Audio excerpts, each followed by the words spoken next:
And I'll say welcome to everybody else that's out there for this morning's session, or this afternoon session, or this evening session, depending on where you are in the world. I'm Kurt Diekman. I'm the Director of Program Development here for HOCK International and recent CSCA examinee.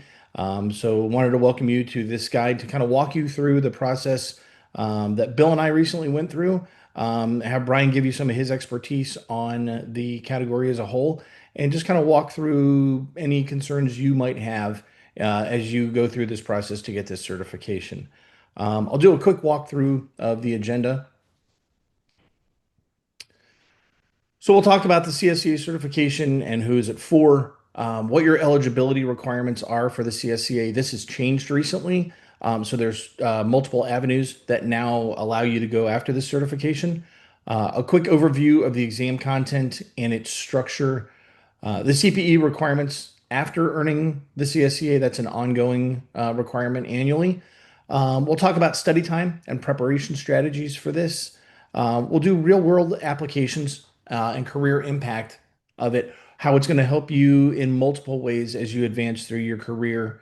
We'll introduce you to the materials that we have available for you. It's the material that I used to study for my exam, and I'm very, very pleased with it. We can talk about that a little bit. And then if there's any other questions you have or concerns, we'll have a Q&A session at the end where we'll go through your questions and try to address them as best we can. As I mentioned, the speakers today, myself, I'm the Director of Program Development. I'm Kurt Diekman. Brian is here, Brian Hawk, our founder and CEO, as is Bill Klein. Bill's a new addition to our team. All three of us are CSCA holders. We've passed our exams. Bill and I recently, Brian has had his for a while. But we all hold the designation, and we'll be able to hopefully speak to that to your satisfaction today. So I'm going to let Brian start talking about the important pieces, and we can go from there. Great. Thank you, Kurt. And thank you, everyone, for giving us a little bit of your time, either this afternoon, this evening, or this morning, whatever the case may be. We appreciate it. We respect the fact that our time is limited and valuable. And so what we will try to do today is make this a value add for you. And we'll try to add all of that value in as concise a period of time as possible. And so, as Kurt said, we're going to go through a presentation. And then if there's something we missed, something that we haven't quite covered yet to what it is that you're looking for, we'll have a Q&A. And as always, if you come up with a question immediately after we disconnect here today, you can send us an email and we'll be happy to answer your questions in whenever they come up. But what we're starting with today is CSCA and what exactly the CSCA certification is. And it's one that is unique, and it's unique in the sense that it has the word strategy in the name. That's the focus of what it is that we're doing. Bill will talk a little bit more detail later about the syllabus, but we're talking here about being certified in strategy and competitive analysis. There's other exams that have strategy as a component. There's an element of strategy in an exam syllabus, or maybe a paper in a larger set of papers, but this is an exam that is really focused on strategy and competitive analysis. It's given by the Institute of Management Accountants. This is one of their three certifications, FMAA and CMA being the other two. And as I said, this is focused on strategy and competitive analysis. As you listen when Bill talks about what's on the exam and what's covered in it, a lot of this is going to be familiar to you if you've done any reading at all in the area of strategy. It's not that this is creating new types of strategy that haven't been discovered or talked about elsewhere. But what's happening in CSCA is it's bringing all of those different strategic discussions together, all of those different articles that maybe we read that focus on one element of all of this, and it's bringing it all together into one body of knowledge and one kind of structure to all of that. And so CSCA is really for decision makers and future leaders. This is something that, the way I explain it, is the higher up in an organization you go, the further into the future your role requires you to look. And so your first day at the new job, and you're a new hire right out of university, your to-do list is broken down into morning and afternoon. Everything you're doing is a today type of thing. But as you start getting promoted, as you start moving up that corporate ladder, you need to start looking further into the future. And so the board, if you were to ask a board member of a large organization what was happening in the company today, to some extent, their answer should be, we don't really know. mean, I understand they do know and they have some general sense of it, but the board isn't supposed to be focused on today. Senior management isn't supposed to be focused on today. They're supposed to be looking into the future, planning for the future, making those strategic plans. And so what we're talking about with CSCA is giving the skills and the knowledge to be part of that conversation, to be part of that discussion. And so who is it that CSCA is for? Well, it's for business professionals that are planning to be in a leadership position. Now, we often think of this from the standpoint of accounting and finance, and I think that comes from the fact that this is coming out of IMA, and that's kind of the focus of IMA.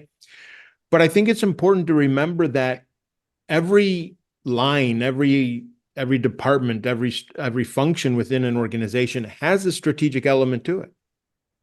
IT has a strategic element to it. Marketing has a strategic element to it. HR has a strategic element to it. Logistics, production, all of those have a strategic element to it. Now, I understand the people that are working on the assembly line, putting the product together, they're not involved in the strategic discussion about production, but the people that are operating that facility, running that facility, they are looking at what's going to happen 3 months, 3 years in the future. And what do we need to do now to be ready for that? And so if you are not in accounting or finance, that does not mean that strategy is not part of what your job will be at some point in your future, in your career. And so I mentioned this to kind of plant that seed that this is something that isn't business only. Okay? Every element, every department, every structure, every reporting line in an organization, there's somebody who's contributing to the strategic process, that strategic discussion, the implementation of strategy within the organization. And so we need to keep that kind of open our mindset that this isn't only a business question. Obviously, there's a lot of business elements to this, but every area within a business is going to have some element of this. We'll talk about this next here with eligibility requirements, but if you're currently in one of these certifications, one of these accounting finance certifications, CSCA is a really nice addition for you. And I know that there are some people, and some of you may be here today, who just are always studying a certification, and that's great. But if it's one where you got a certification a few years ago, your career's kind of moving along and you're wondering what's next for you, it's very possible that CSCA will be that next step for you. Because if you became a CMA, you became ACCA, you're already a CPA, getting another one of those certifications is kind of a duplication. But CSCA is a different topic. It's a different depth of that topic. And so what CSCA is doing is it's preparing you for that discussion you have at your company about getting promoted.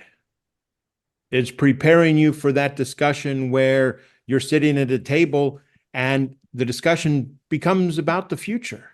And if you are able to join that conversation and add to that conversation, perhaps even before they're thinking of you in that role, you're going to be positioning yourself for that role.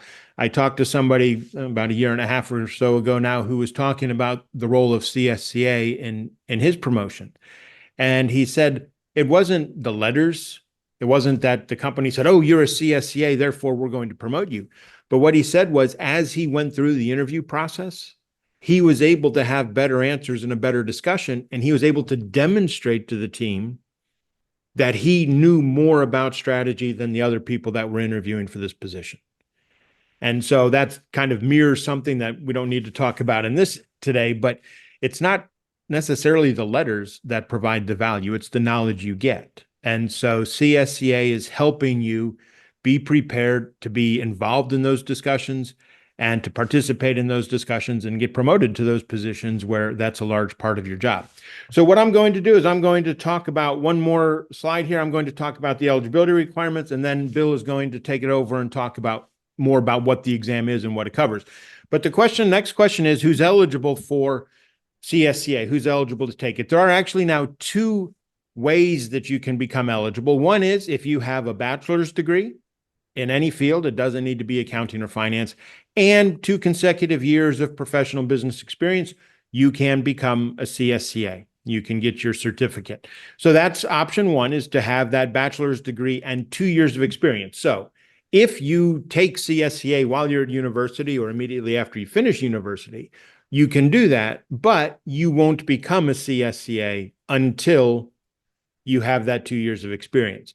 The other option is if you have a recognized accounting or finance certification, and CMA, CPA, CFA, ACCA is just a partial list of the certifications. I know Indian CA, Indian CMA, Indian CS are all on that list as well.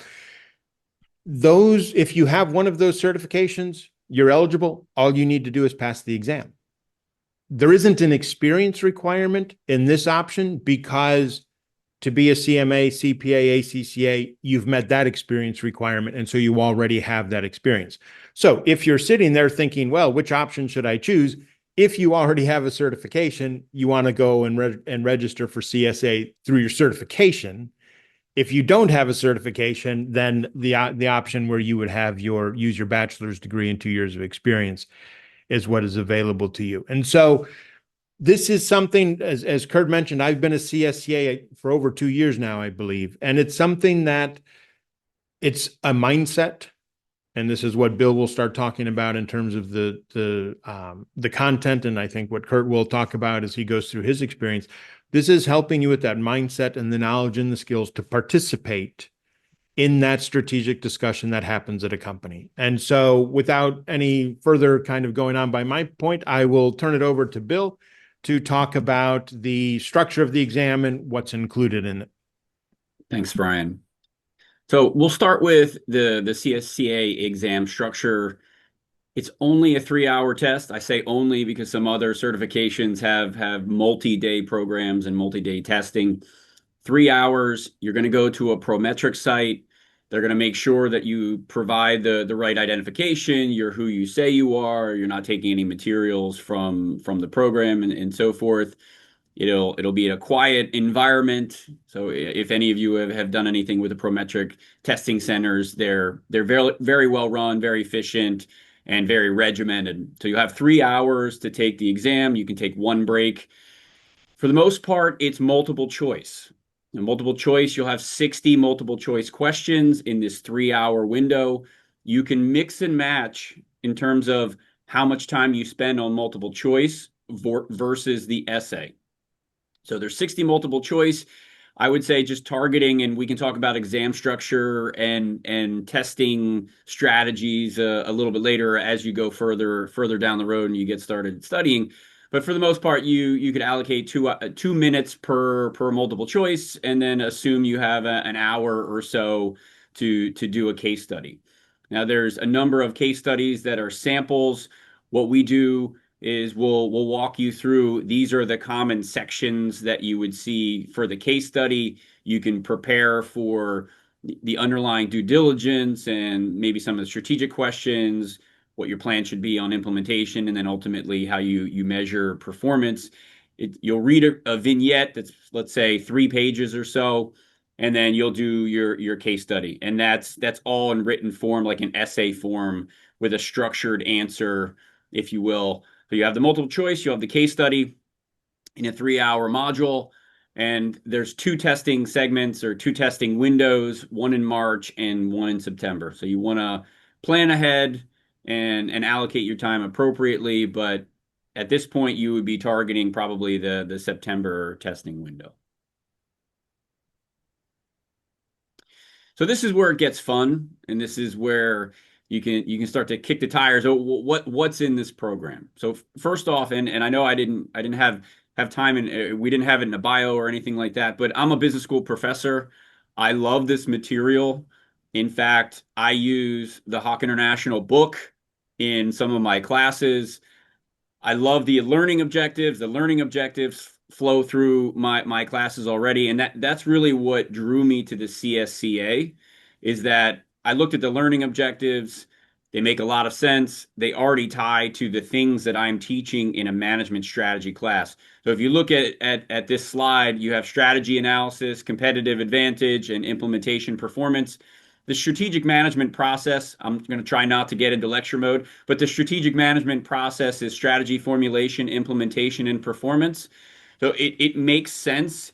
It flows with what you would see in a college class, and it's broken down into these three different modules. So you start with strategy analysis. That's really the environmental scanning process, figuring out what your strategic plan is, strategy formulation. Planning, execution, feedback is essentially what's going on with the strategic management process. So you'll walk through strategy analysis. There's a big section on competitive advantage.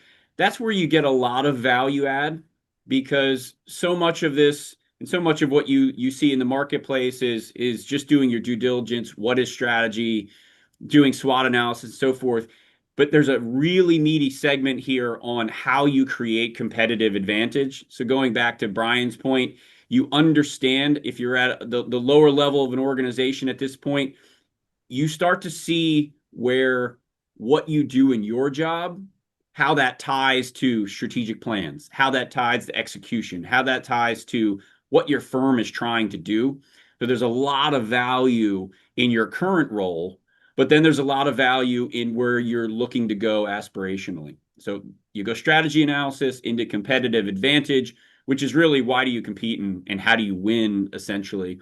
And then there's a nice segment on implementation, where you have a plan, how are we going to execute, whether that's organizational structure, how do you motivate your employees, and so forth. And then finally, it gets all tied into your performance. You have a plan, you implement that plan, and then you deliver performance. And you see that in accounting measures, finance measures, and some other more strategic measures like the balanced scorecard, for example. So that's the crux of the materials. You're going to see those three functional areas, those three domains. And I can just tell you as a professor, again, it makes sense given what you see at universities. So let's say you decide that you want to do this, you start studying. How do you pass? What's the grading? What does it look like? Well, there's 400 points. They say that it's scaled, meaning that it's not a straight up percentage. The minimum passing score is that 280. You want to get above that, obviously, and then the maximum score is a 400. And it takes about 8 weeks. I think Kurt and I went through the last cycle. I think we got them before 8 weeks. I think it was like in between 6 and 7 weeks. About that, yeah. It was mid-May when we got them. Right. Yeah, And you go into your portal and you can, I'm sure there were people that were checking the portal every day. You see the results that come in there. And then you'll get an email from IMA about the results and to check your portal. And then you start going through the process. If you haven't been vetted, you'll have a passing score, and then they'll ask you to submit your work requirements or your work experience. Or I submitted so I'm a CFA charter holder. I submitted my CFA information, so I went in to the CFA Institute, and there was a mechanism for them to like print out my badge that was on the blockchain, and so I submitted that in a documentation, a piece of paper, a PDF. And then they vetted me and then gave me notice that I had passed the requirements and so forth. With respect to CPE, there's about 30 hours. You need 30 hours a year for the CSCA. If you're already a CMA, anything that you did for the CMA counts for the CSCA. So you'll need to look into the more detailed requirements, but it's anybody who's NASBA approved to offer CPE for CPAs or CMAs will count for the CSCA. Great. And then finally, at least for my segment, you get to the real world impact and the career impact. And I think Brian hit on most of the key topics, specifically looking at how you can get a better understanding of your role today and do better in your annual reviews, but also how you can then serve yourself well with your aspirations. As you want to move up in the organization, you're going to see that you're going to have a better understanding when you go through those materials. You're going to be able to connect the dots a little bit better than some other folks who don't have that experience and don't have haven't studied that kind of stuff. So it's essential for leadership executives as you move up in the organization. you'll have more authority, you'll have more power, you will also have to look and have a perspective that's more forward looking.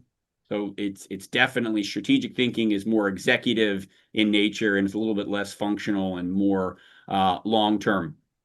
I would say I recommend to all my students that they go through the CSCA program, whether it's at the undergrad level when they finish their undergrad or when they finish their MBA. It's a really nice thing. I could say when I was going for my PhD, I waited until I finished the CFA program, and that helped me get into a PhD program. Same thing here. You finish your undergraduate degree and you're working. What impact can it have? It could potentially help you get into grad school. I know that MBA programs are looking for people who are ambitious and who are going to have the mentality of continuous education and continuous improvement.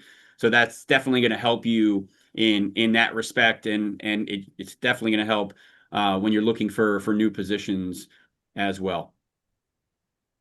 Great. Thanks, Bill. And I'll dovetail what Bill said. The thought process behind some of these discussions that you're going to have, even at a lower level position, when people above you come for answers to questions or resources that you can pull and provide and give to them, thinking like a CSCA and understanding these concepts helps you understand why they're asking you for this information, how it fits the role that they do, and then who they're going to be presenting that information to. It sort of opens up your mind to that larger world. You may not be doing management stuff, but you can start thinking like a management person and understanding why those information that you're providing is valuable to the folks above you and how that information is being communicated. Because most likely, if you're down, I'll say assembling nuts and bolts and putting them together, that's a different function than how many nuts and bolt combos are we selling to somebody and where's our revenue going and how those things are happening. But it helps you understand where those folks above you are thinking. And it also helps set you up to be a resource for those folks above you that will, that rising tide will carry you up as it carries them up. So I'm in concurrence with what Bill said there, but I'll go into study timelines and costs. Right now, study time for this is probably in the neighborhood of 2 to 3 months. When we started this, I made my decision to do the CSCA exam in March, and I began my studying in January. So a little short of 3 months for me. I took it on the last day of March. But again, that timeline is going to vary depending upon your background and experience. The more professional experience you have under your belt, that timeline may shorten because some of these concepts have become more familiar to you and you understand them quicker. If it's your first introduction to them, you may need a little more time to work through them. Both of those are perfectly fine, but it's not one of those things where you need to devote a good 6 to 7 months to understand this stuff. If you've been working professionally for at least a couple years, these things are going to make sense to you as you start working through them. Um, the great thing about the HOCK program is for those of you who've used it before, hopefully you've experienced our PassMap learning management system. If you haven't used HOCK stuff before, the PassMap system is wonderful. You can go into this, you can tell the system when you want to take the exam. It'll take the content of the exam and the study pieces that we have and literally break out a day-to-day, week-to-week study plan for you to follow. You can go in for this one. For me, it was 2 to 3 hours a week of working through stuff over the course of those, interim 12 weeks between my go date and my test date. That seemed absolutely doable. So in all, we probably put in, close to 50 or 60 hours worth of time. But it was there to guide you. It literally is a hand-holding piece for you to say, hey, here's what you have to cover this week. Here's what you need to get through and understand. It will follow you. It will prompt you for, how to prepare for the mock exams that we offer, how to take a little bit of break between the mocks and the actual exam that you're going to do with Prometric. It is a system there designed to be your shepherd, your guide in getting through all this information. So don't think that you're going through this alone. The system will be there to guide you in what you need to do. And that's a huge, huge benefit for studying with HOCK. Costs, the exam itself runs $600. That's the standard exam fee. There is a discount that's offered if you are a HOCK student and you're studying through us. there's a 25% discount, which knocks that fee down to $450. That's a pretty substantial savings in anyone's book. So to join us, you've got the option there to become either a single month subscriber, a month to month piece, or you can actually lock in for 6 consecutive months into doing this.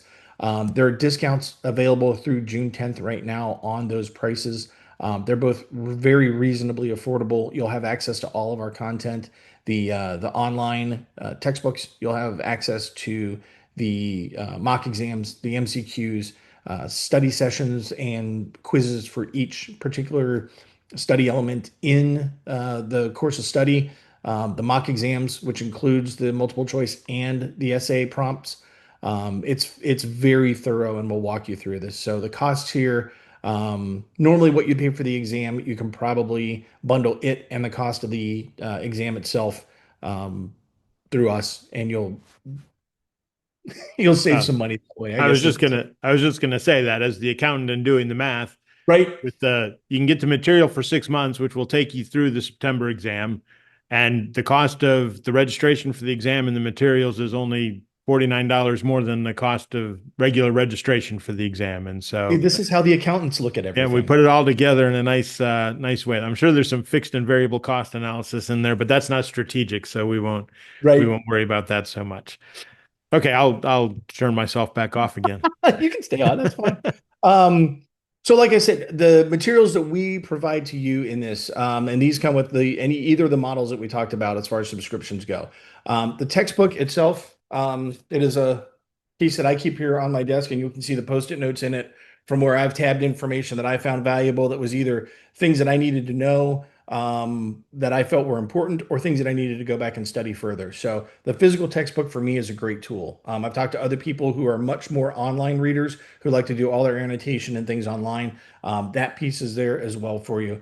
Like I said, you get access to PassMap, which is going to walk you through the entire piece of those bills, walk you through your personal study plan. And again, it's tailored for you and not anyone else. If you take your exam at the beginning of September, because that's when your schedule allows, your length of study and your plan will be different than somebody who's taking it mid-month or end of month.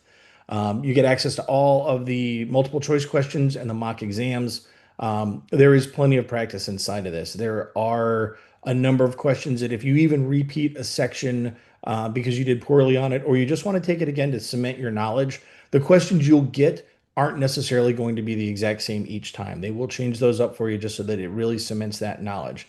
And again, if you're going through all this stuff and you have questions, the expert support that we offer is there. Send us an email, get in contact with us. Someone will reach back to you and help you with the answer to what you need to know. Actually, I'll jump in. Also, Bill and I can talk about this a little bit more. The textbook that we have is actually very close to having a second edition. We hope to have that done next week, maybe the week after that, have that done and available. And what Bill's been working with us is taking the textbook that we created a couple of years ago and updating that and putting in a lot more examples, kind of taking some of the content that wasn't as alive and making it a little bit more lively and connecting it to things that are happening. I don't know, Bill, if you want to share any about what you've been doing and what's coming in the new textbook. Yeah, so we took the original text and we've added a lot of additional examples and adjusted the flow, let's say, so it's not as fragmented and not specific to specific learning objectives, so that it makes sense and you see transitions and connections from part to part, which is really helpful. And we're also examining and adding some extra graphics here and there where strategically where it makes sense for students.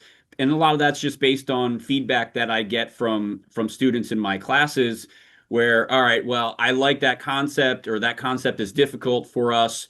Is there something where you can pass along that information, right? It's all about tacit knowledge transfer. Sometimes the picture is better where you break it into components and then you detail how different components are connected. So we've added a lot of that to the text, which makes it easier to read and also a little bit more meaningful with respect to the studying.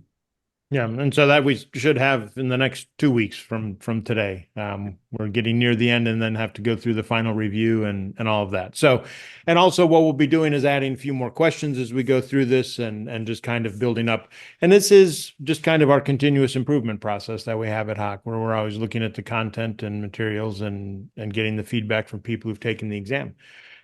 And so that it takes us, I think, to the end of our prepared remarks, right, gentlemen? I think that's the last slide we have, and so we must be at the end.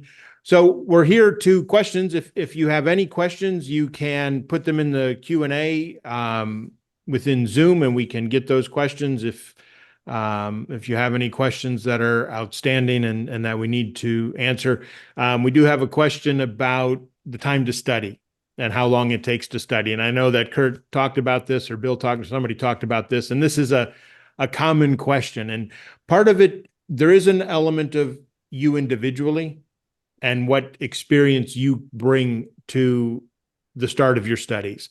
And just as one example, one of the topics in CSCA is Porter's 5 forces. So if that's something that you're already familiar with from previous studies or work or whatever the case is, obviously it's not going to take you as long to go through and understand Porter's 5 forces for the exam. If you come to the exam and you don't have any experience with Porter's 5 forces, you ask, who's Porter and what's a force?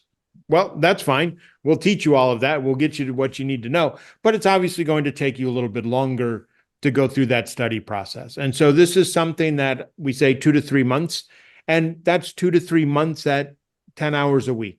This isn't 2 to 3 months of full-time study or anything like that. This is just kind of I don't want to say a relaxed approach to studying, but I know that some people think of studying as almost a full-time job.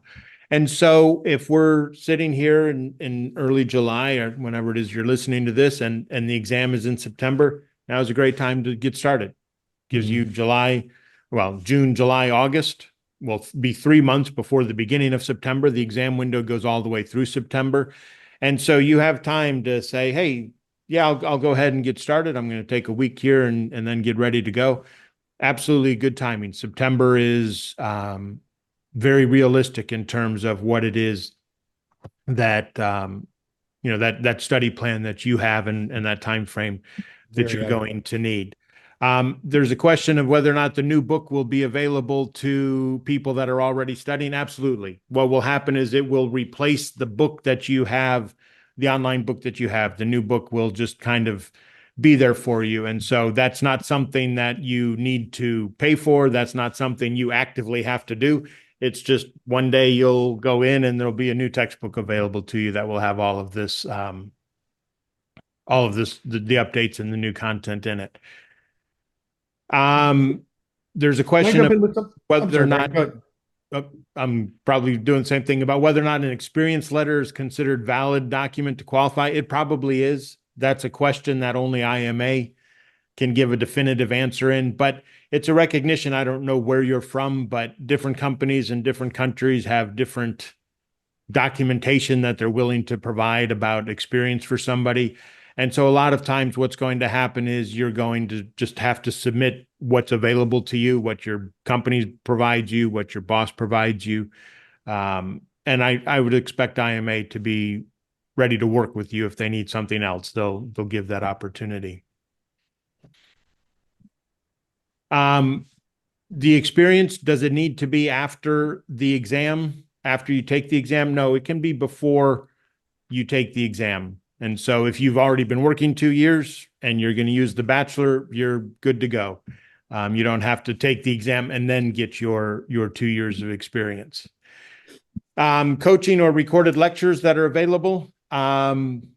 This is something that the answer to that is yes, but we don't know exactly what that specific form is going to take. But this is something that after we get the textbook done, the next thing that we're going to be working on, Bill and I, will be the videos, the coaching that goes with that. And so the answer is yes, but the details and the specific timings are something that we're still kind of looking at the tools that are available these days and the ways that we can get the best content out to you.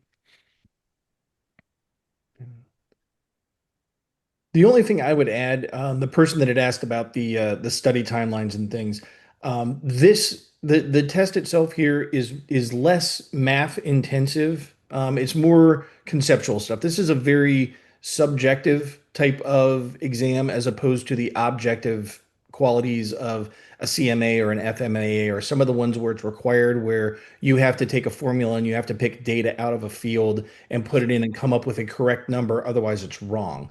The CSCA exam is much more conceptual based. So it's understanding and it's larger thinking, which again is probably going to improve the study time because you don't have to cram as many formulas into your head. Yes, there's detailed specific things you need to know about SWOT analysis and blue ocean theory and Porter's five forces and these conceptual things in business, but they're not math functions. So if you're worried about it being math intensive, it's not in the same way that a different accounting based certification is done. Yes, there's math in there, but it's more to look at things from a perspective of I'm seeing revenue loss over time and I'm seeing revenue gains by competitors over that same span. What are the forces that would impact that? Why is that happening? So it's that type of math. You can look at the numbers and see the trends, but you don't necessarily have to know, oh, that's a 6.2% net loss in revenue in some. I'm not an accountant, so there's probably some accounting term that would explain that. This isn't that type of necessity in this exam. There's a question that kind of leads into that about how much memorization is there? Well, there is some. Okay. Porter has five forces and they are very specific five forces. You don't get to make up your own five forces for Porter. And so there is some memorization about, the theories and the terms and all that. But one of the questions too is in the case study, is there a right answer? Well, we have an IMA provides a suggested answer to the case study, but that's not the only correct answer. And so what I tell people is if you present, if the question is what strategy should you do? Here's the case study. What strategy do you recommend? If you are able to demonstrate why you think that strategy is a good strategy, connected back to the case study and say, this is based on this is why I think we should do this because this is what I think will happen if we do that. If your answer is connected to the case study and functional, even if it's different than what somebody else would come up with, that's okay. There is not one correct answer to this. And this is something that if we just sit here and, Kurt, Bill, and I, we all have different backgrounds. We all have different companies we've worked with, different types of industries we've worked in. And so we would read the same case study and may each see it from a slightly different perspective. It doesn't mean that one of us is right and one of us is wrong, or two of us are wrong or whatever. So it's just a matter of being able to present why you are recommending the strategy you are. And if you can do that, then you'll get your points for it. And if there's sound reasoning behind why you're taking the path that you're taking, it works out really well. Brian, being a trained accountant, is probably going to look from fiscal perspectives and those type of things. I've done a lot of sales and marketing in my previous history. So my approach is probably going to look more at how can I generate revenue related to areas that are underperforming. Bill's got an educational background. There may be a different avenue that he goes down. As long as the three of us can support those arguments inside of the data that we're given, none of those answers is going to be considered wrong. Yeah. I mean, that's right on point. And I guess, Bill, you're the one who grades your students. Yeah. I mean, that's right on point. If they can articulate, hey, these are the different frameworks that I use to examine this issue. I picked this one. These are three potential strategic problems. I think that this one is the most important.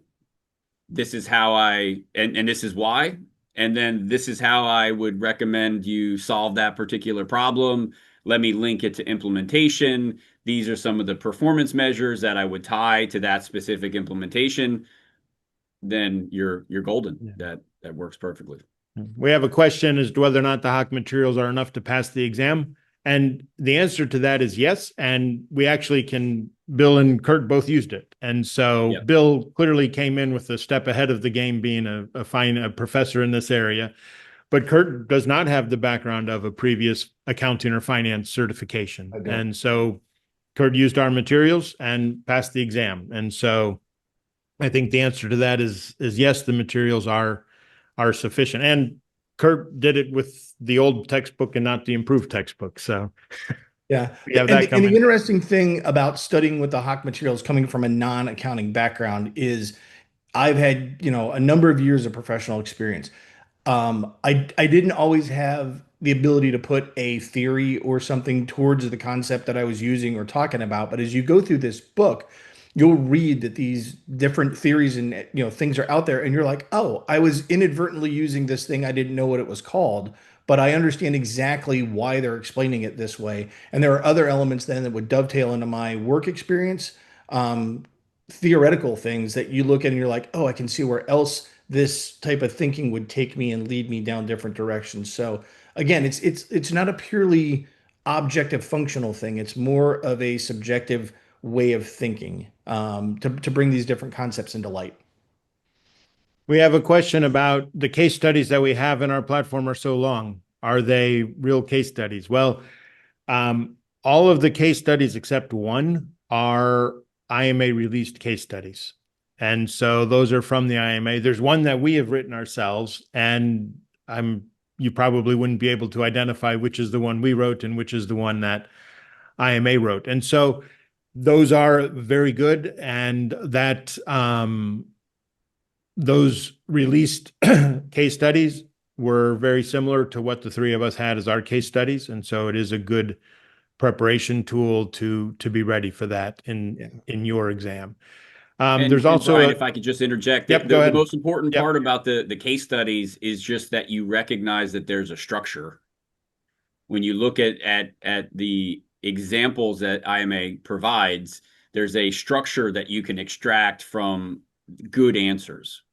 And there's 4 different segments. It's due diligence, the SWOT, what framework should you pick?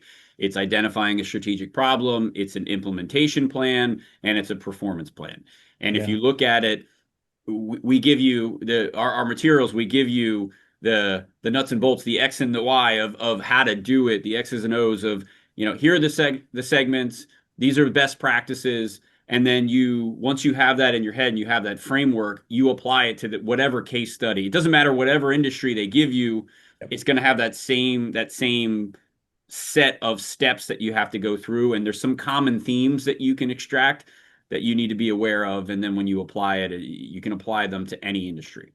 Yep. And again, if you're using your personal experience to sort of frame up, as you read the case study, things are going to jump out to you that you're familiar with. Elements of that, the things that you've learned in your studies, those strategic things that Bill said are common to everything are going to come to light. And then all of a sudden, this lengthy, multi-page case study, a lot of the details and a lot of the information in there, you're going to start setting aside because it pertains, but it doesn't necessarily pertain to your argument. Maybe it pertains to somebody else's, but you can set that aside, and the information that's in your wheelhouse and your experience and where you want to go with your analysis starts to come right into things. So you take this universe of a lot of information and pieces start to fall away, and you end up with a really good core chunk that you want to focus on. That really takes something that's a very long case study down into something that's small and manageable.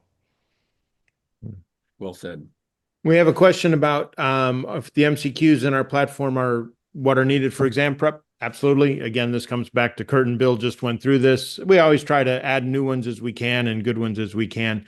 There's also a question about whether or not all of those MCQs carry the same weight in the exam. And this gets back to the scaled score and how it is that they take the exam. Individually, yes, all of the questions count the same. One is one. And so the question that says, how many forces does Porter have? A, B, C, D, is the same as what is the international implication of Porter's force on customer power? Okay, I mean, a very complicated question. Those are the same. What the scaled score means is that at the end, they take your MCQs as a group and evaluate whether or not your MCQs as a group were more difficult, about the same, or less difficult than the average MCQ group that somebody has. And so if they pulled, I mean, there's a database of questions and they get pulled out for you. So if you were unlucky and you got more difficult questions than average, you might need to get one or two fewer correct in order to get a passing scaled score. If you got a bunch of easy questions, then collectively you're going to have to do one or two questions better than average in order to get that passing scaled score. So each question is the same, which means you want to answer every question, but that value of the questions comes when they look at that totality. And that's just how a scaled score system works. Somebody else has asked about whether or not you also need to purchase IMA's learning series for the CSCA exam. No, you don't. That's a learning series on strategy that IMA has developed that they're putting alongside CSCA. They don't actually match one for one. It's close, but it's not specifically a CSCA study platform, at least the last time that I went through it. But you don't need to purchase that. So you need to purchase the registration, which actually, if you study with HOCK, you're going to do the registration for the exam through us. You're going to pay us the $450, and we're going to take care of that registration for you with IMA. But between the exam registration fee and the HOCK materials, that's it. You don't need to purchase other materials. You don't need to read other content. That's all that you need to do in order to be ready to take your exam. There's a question about whether or not passing the exam, CSCA exam, counts towards CE hours if you're a CMA. I don't know. I've been trying to look here quickly if I can see that on the site. I think the answer is no, it does not. Normally, passing an exam doesn't provide CPE for this. And so that somebody just told me it does not count towards those CPE requirements for being a CMA. But if you're a CMA, that CPE that you do for being a CMA will count towards your CSCA CPE. And also, even if you're not a CMA, if you have another certification, most likely whatever CPE you do for ACCA, CIMA, CPA, that continuing education will also work for your CSCA. You'll have to report it to the IMA because they don't already know that you did it through CMA. But essentially, if you have multiple certifications, you only have to do one set of CPE for each of those certifications. Now, I know that for CSCA, 2 of those hours have to be ethics. If you have a certification that requires 4 hours of ethics, then you need to do 4 hours of ethics to meet that specific certification. Okay. But if you have 3 certifications, you don't have to do 120 hours of CPE. One set of 40 will most likely work for all of those certifications that you have. And yes, we do talk about solving questions and as part of the material that we have available, since that's a big part of doing that case study. I think we caught up to the questions that have been asked up to this point. And so I will take this opportunity again to say thank you very much, everyone, for your time today. We hope that we achieved our objective. We said we wanted to add value and we wanted to do it as concisely as possible. And so hopefully it is that we have done that. And so thank you very much. If you have other questions about CSCA or any other certifications after we're done today, please send us an email, support@hockinternational.com. It's easy. It's something that is very realistic and doable for September. If this is something that you decide you're going to do and you'd make that decision in the next couple of weeks, the next month even, it's absolutely a realistic target goal to pass CSCA in the September exam window. So from me, thank you very, very much. Thank you, Kurt. Thank you, Bill, for your help and all of that. It's great that we have this team internally now where there's the 3 of us that have gone through CSCA, and that's really helpful for us, and also talking to potential candidates about what the exam is and helps us make certain that we're focused and online to helping people get through the exam. Great. Very good. Thanks, everybody. Thank you very much, everyone. And we hope to see you in our CSCA program at some point in the future.